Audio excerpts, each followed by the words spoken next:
Jusqu'à présent, on était dans la préparation du procès avec Maître Maza qui nous a expliqué à moi et ma famille comment allait se dérouler le procès, la salle des assises où étaient placées les différentes personnes. Voilà.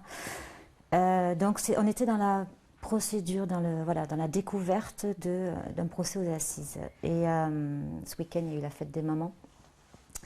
Donc forcément, la présence d'Alexandre a beaucoup manqué. Et bien là, on est à une semaine, donc on y est dedans. Et donc là, le stress monte. Vous attendez quoi de ce procès? Ce procès, pour nous, ce procès sera déjà la fin de tout ce qui est instruction, police, enquête. Donc déjà, ça va clôturer toute cette partie-là. Ce procès,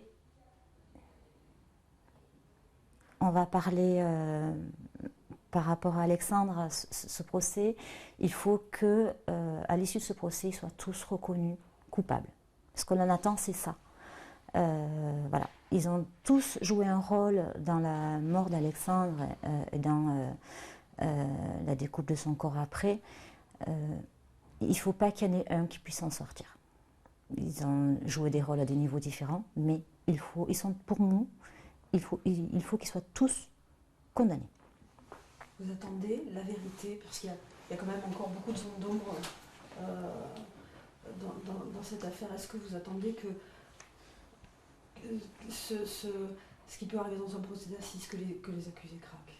Oui, parce que effectivement, des zones d'ombre, il y en a, donc une particulièrement entre le moment où Alexandre a été récupéré de chez Nadja et le moment où son corps a été mis dans le gave. Cette zone d'ombre, on espère forcément avoir un peu plus avoir déjà ne serait-ce qu'une information sur cette période-là. Et on espère que le fait d'être dans un procès devant des jurés, devant un président, devant toute la famille, devant les journalistes, on espère qu'il y a un déclic sur certaines personnes, en particulier M. Ducos. C'est ça, Claude Ducos, qui, on a vu Philippe Jonquet juste avant, c'est lui, c'est Claude Ducos, il faut qu'il parle. La partie qui le concerne, c'est cette zone d'ombre. Voilà, Barrel, on sait ce qu'il a fait. Jusqu'à présent, on n'a jamais parlé de ce qui s'était passé entre le moment où Claude Ducos est venu chercher le corps d'Alexandre et le moment où il a appelé Barrel pour venir l'aider à mettre les sacs dans le gave. Donc, s'il a plus d'informations et s'il nous les donne, c'est très bien.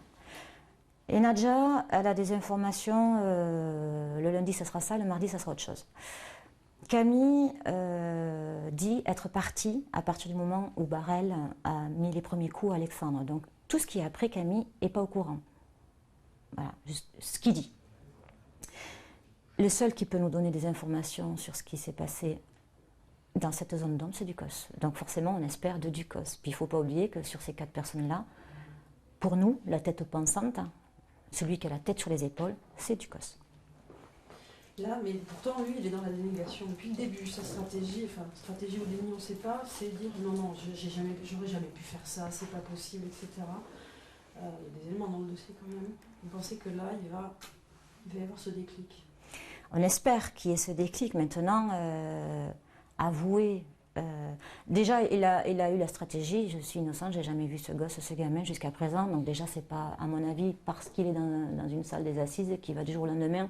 Je pense qu'il va falloir le travailler pour qu'il puisse dire effectivement, j'étais là, effectivement, j'ai vu Alexandre, effectivement, voilà. Mais après, avouer. Faire sortir les mots de la bouche de quelqu'un, dire j'ai découpé un corps d'enfant. Là justement, qu'est-ce que vous ressentez vis-à-vis des accusés?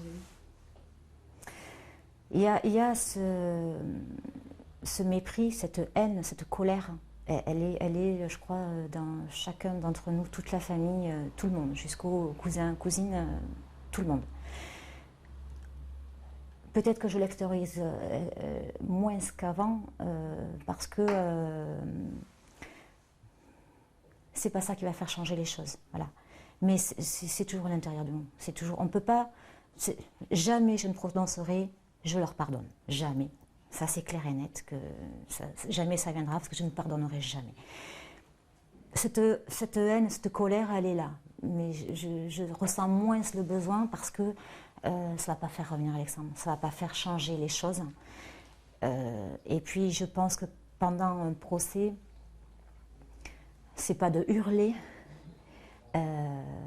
qui va faire changer les choses. Et là, justement, pendant ce procès, vous allez essayer de faire connaître Alexandre? Oui. Oui, parce que tout le monde a l'impression de le connaître, mais ils connaissent un visage. Ils connaissent un visage d'ado. Ils ne connaissent pas un visage d'enfant. Ils ne connaissent pas Alexandre, la vie d'Alexandre tout simplement. Voilà, ils ne connaissent pas Alexandre avec ses sœurs, ils ne connaissent pas Alexandre très proche de sa maman, ils ne connaissent pas Alexandre avec Daniel, qui n'est que son beau-père, mais qui un jour lui a dit, tu sais, tu pourrais être mon père, on a les mêmes yeux. On pourrait te prendre pour mon père, voilà, le prendre pour son père, pas être son père, on a les mêmes yeux, voilà. Donc ils étaient fiers d'avoir les yeux bleus. Mais voilà quoi, c'est faire connaître Alexandre, voilà, c'est quelque chose que j'ai envie de. J'aurais peut-être pas beaucoup de temps, mais il faut quand même que je parle d'Alexandre pour montrer aux gens qui il était.